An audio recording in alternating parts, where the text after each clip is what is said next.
নির্বাচনী ইশতেহার অনুযায়ী বর্তমান সরকারের লক্ষ্য হল সার্বজনীন স্বাস্থ্য সুরক্ষা নিশ্চিত করা এবং প্রত্যেক নাগরিককে মর্যাদা ও সম্মানের সাথে স্বাস্থ্য সেবা প্রদান করা।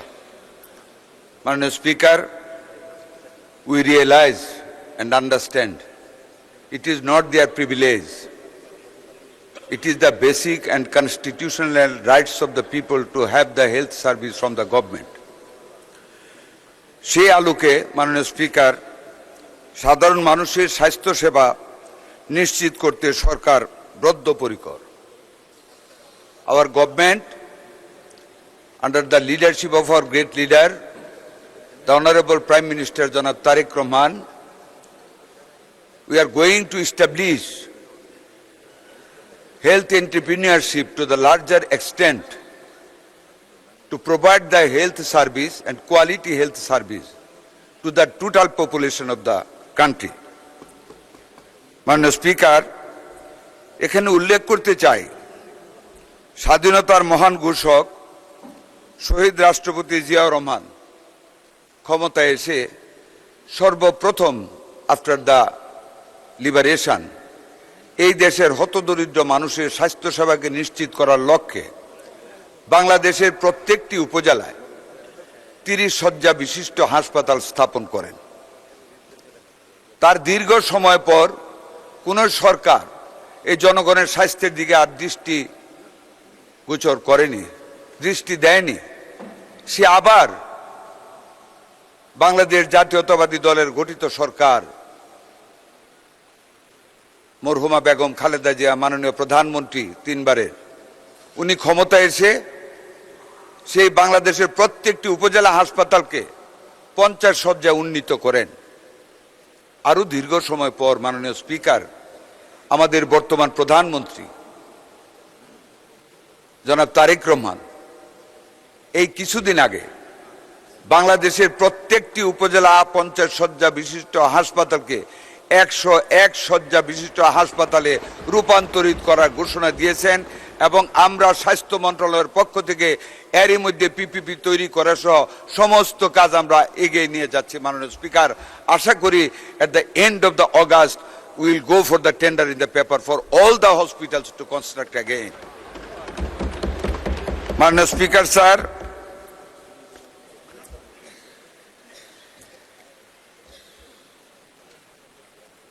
আমরা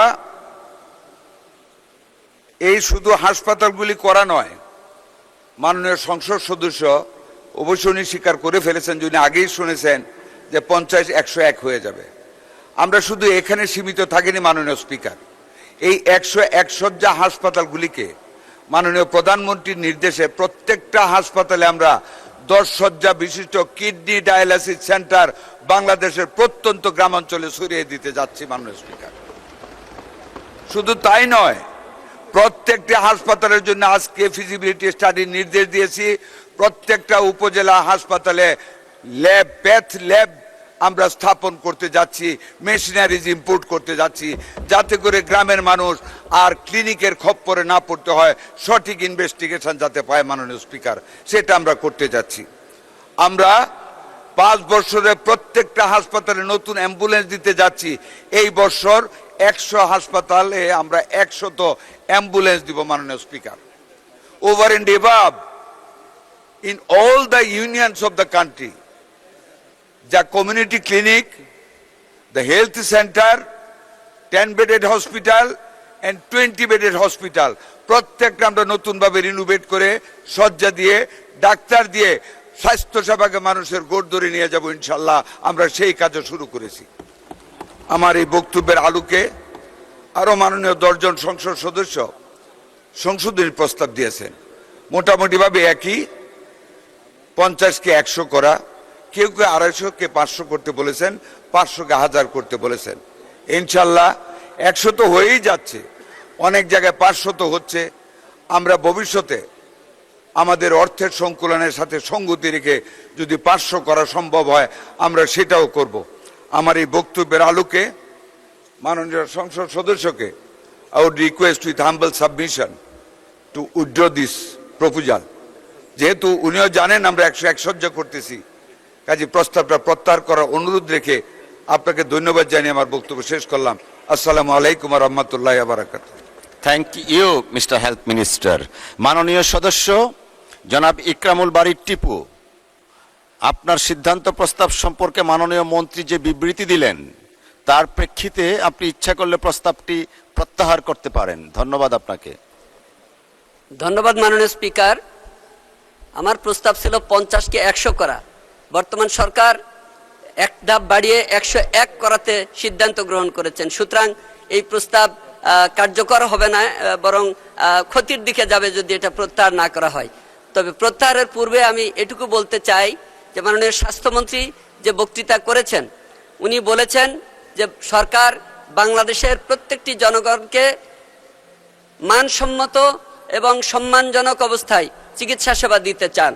আমি একটু আগে যে ছবিগুলো সংসদকে দেখিয়েছি, এই যদি মানসম্মত এবং সম্মানজনক অবস্থায় কোনো নাগরিক এইখানে যায় চিকিৎসা নেবার জন্য, তাহলে আমার মনে হয় তার মানসম্মান থাকে না। সুতরাং এ ব্যাপারে কিন্তু উনি কোনো বক্তব্য দেননি।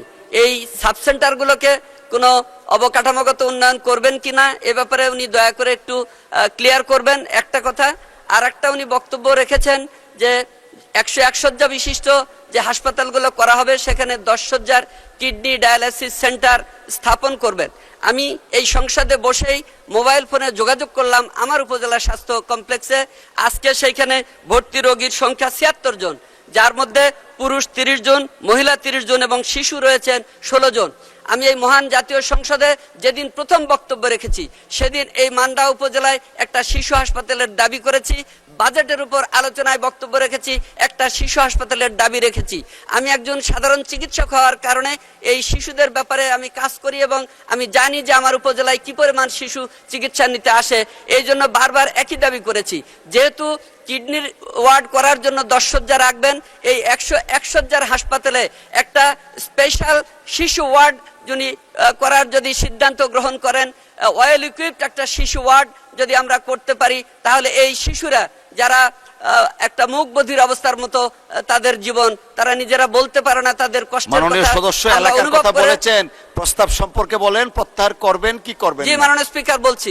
সুতরাং এই বিষয়গুলোর প্রতি সামষ্টিকভাবে দৃষ্টি দিতে হবে। শুধু 50 শয্যাকে 100 শয্যা করলাম বা 101 শয্যা করলাম, এটা বড় বিষয় নয়। আজকে সামগ্রিকভাবে এই যে বিষয়গুলো আমি আলোচনা করলাম এগুলো করা দরকার। আর একটি বিষয় বলবো আমি মাননীয় স্পিকার, সেটা হচ্ছে এই যে আমার উপজেলা হেলথ কমপ্লেক্সে যাদের ডাক্তার সাহেবদের যাদের পোস্টিং দেওয়া হয় তাদেরকে ডেপুটেশনে আবার অন্য জায়গায় নিয়ে যাওয়া হয়। আমার উপজেলায় পোস্টিং নিয়ে এইখানে বেতন নিতে আসবে তারা, আর সেবা দিবে রাজশাহীতে, ঢাকাতে, অন্য জায়গায়। এইটা সমীচীন হয় না, এটা আমার জনগণকে বঞ্চিত করা হয়। সুতরাং সকল ডাক্তার যারা ডেপুটেশনে রয়েছে তাদের ডেপুটেশন অনতিবিলম্বে বাতিল করার সিদ্ধান্ত গ্রহণ করতে হবে। যার যার এলাকায় চাকরি করবে, বেতন নেবে, সেইখানে তারা সেবা দিবে। অন্যত্র যাওয়ার ইচ্ছা থাকলে তারা বদলি হয়ে চলে যেতে পারে ইচ্ছা করলে। যাই হোক, আজকে মহান সংসদে এই সিদ্ধান্ত আলোচনা হয়েছে।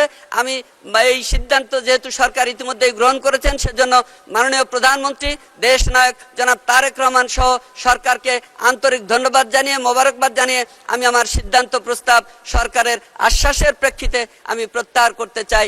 ধন্যবাদ মাননীয় স্পিকার। এটা দূর হবে। অনেক লম্বা প্রশ্ন। মাননীয় প্রতিমন্ত্রী, কবে নাগাদ ভালো চাল দেবেন? এবছর কৃষককে তার ধানের উপযুক্ত মূল্য দেবার জন্যে সরকার প্রতিমন ধানের মূল্য নির্ধারণ করেছিল 1440 টাকা। আমার নির্বাচনী এলাকা 88/4 দুইটা উপজেলা আছে, বাগারপাড়া এবং অভয়নগর উপজেলা।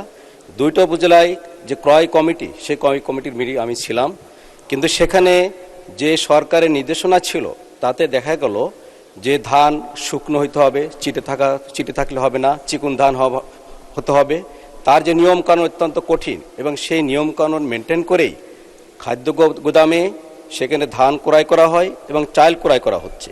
কিন্তু তাদের কাছে যখন আমি প্রশ্ন করলাম যে সরকার গ্রামীণ জনগোষ্ঠীর অসচ্ছল মানুষের মাঝে যে চাউল বিতরণ করে ভিজিএফের মাধ্যমে, টিসিবি অথবা ওএমএস অথবা কাবিখার মাধ্যমে যে প্রকল্পগুলো দেওয়া হয়, এখানে যে চাউলগুলো আসে একেবারে নিম্নমানের, সেটা খাওয়ার অনুপযুক্ত। কাজেই আমি বলতে চাই যে অতীতে আওয়ামী ফ্যাসিবাদের সময় যেভাবে দুর্নীতি ছিল, এখনও ঠিক সেভাবে এই জায়গাটা দুর্নীতিমুক্ত হতে পারেনি। কত সময় নাগাদ বা কতকাল নাগাদ এই জনগণ আমরা যে খাদ্যশস্য খাদ্য গুদামে দিচ্ছি সেই খাদ্য গুদামে সেই ভালো খাবারটা মানুষ পাবে, গ্রামের মানুষ পাবে, এটা আমি জানতে চাই। কারণ সেখানে আমি প্রশ্ন করেছিলাম কর্মকর্তাদের, আমরা যে এত ভালো চাউল কেনার ব্যবস্থা করছি, এত ভালো চিকুন ধান কেনার ব্যবস্থা করছি, কিন্তু যখন বিজেপির চাউল দেওয়া হয় অথবা কাবিটার যে চাউল দেওয়া হয় এগুলো বাজারে বিক্রয় করা যায় না, তাহলে মাঝে এই ধান এবং চালগুলো কোথায় যায় তার কোনো উত্তর কিন্তু তারা দিতে পারেনি। মাননীয় স্পিকার, এই জন্য মাননীয় মন্ত্রীর কাছে আমি প্রশ্ন করতে চাই, এটা কখন এটা দূর হবে? অনেক লম্বা প্রশ্ন। মাননীয় প্রতিমন্ত্রী কবে নাগাদ ভালো চাল দেবেন? মাননীয় স্পিকার, আপনাকে ধন্যবাদ। মাননীয় স্পিকার, এখানে উনি যে মাননীয় সংসদ মহোদয় যে প্রশ্ন করেছেন, ধানের ক্ষেত্রে আর্দ্রতা 14%, বিজাতীয় পদার্থ 0.5%, বিভিন্ন জাতের ধানের মিশ্রণ 8%, অপুষ্ট দানা 2% ও চিটা 0.5%। মাননীয় স্পিকার, এই মানদণ্ড অনুযায়ী যদি ধান ক্রয় না করা হয় তাহলে সেই ধান থেকে যে চাল আসবে সেই চালটি কিন্তু প্রকৃতপক্ষে ভালো চাল আসবে না। এই জন্য এই মানদণ্ড রাখা হয়েছে। আর মাননীয় সংসদ মহোদয় যে কথা বললেন, এখানে সর্বোচ্চ সততা এবং স্বচ্ছতার সাথে ধান চাল সংগ্রহ করা হচ্ছে। সারা দেশে সর্বনিম্ন 3 বস্তা এবং সর্বোচ্চ 3 টন পর্যন্ত ধান কৃষক ভাইরা দিতে পারেন এবং এটি মাননীয় সংসদ মহোদয়গণ অবগত আছেন এবং তারা অনেকেই ধান সংগ্রহের ক্ষেত্রে সহায়তা করছেন, পরামর্শ দিচ্ছেন। চাল সংগ্রহের ক্ষেত্রেও একই ধরনের আমাদের মানদণ্ড আছে, চাল সংগ্রহ করা হচ্ছে এবং ব্যাপকভাবে চাল আরও বেশি সরবরাহ করার জন্য বিভিন্ন জায়গা থেকে মাননীয় স্পিকার অনুরোধ পাওয়া যাচ্ছে। আমরা এ পর্যন্ত যে সংগ্রহ আমাদের হয়েছে, এখন বর্তমানে যে কোনো সময়ের চেয়ে সর্বোচ্চ এখানে 18,29,387 মেট্রিক টন চাল, 3,28,495 টন গম, 2,03,694 মেট্রিক টন ধান, অর্থাৎ চালের আকারে 22,90,277 মেট্রিক টন খাদ্যশস্য আমাদের মজুদ আছে। এটি আমাদের দেশে যে কোনো সময়ের চেয়ে সর্বোচ্চ। অর্থাৎ সকলেই আমাদের কৃষক ভাইয়েরা ধান দিতে পারছেন, মিলাররাও চাল দিতে পারছেন। মাননীয় সংসদ মহোদয় যে অভিযোগটি উত্থাপন করলেন, আমি ব্যক্তিগতভাবে সেই অভিযোগটি তদন্ত করে দেখব এবং যদি কোনো ব্যক্তি দোষী হয় তাকে শাস্তির আওতায় নিয়ে আসা হবে। এবং খাদ্যের কোথাও মাননীয় স্পিকার, খাদ্যের এ ধরনের মজুদের ক্ষেত্রে হয়তো তাদের গাফিলাতির কারণে কখনো এ ধরনের সমস্যা হয়েছে। এজন্য বেশ কিছু কর্মকর্তাকে আমরা শাস্তির আওতায় নিয়ে এসেছি এবং একজনকে চাকরিচ্যুত করা হয়েছে এবং 5 জনকে বিভিন্নভাবে তাদেরকে শাস্তির আওতায় আনা হয়েছে বিভিন্ন জায়গাতে। মাননীয় স্পিকার, আপনাকে ধন্যবাদ।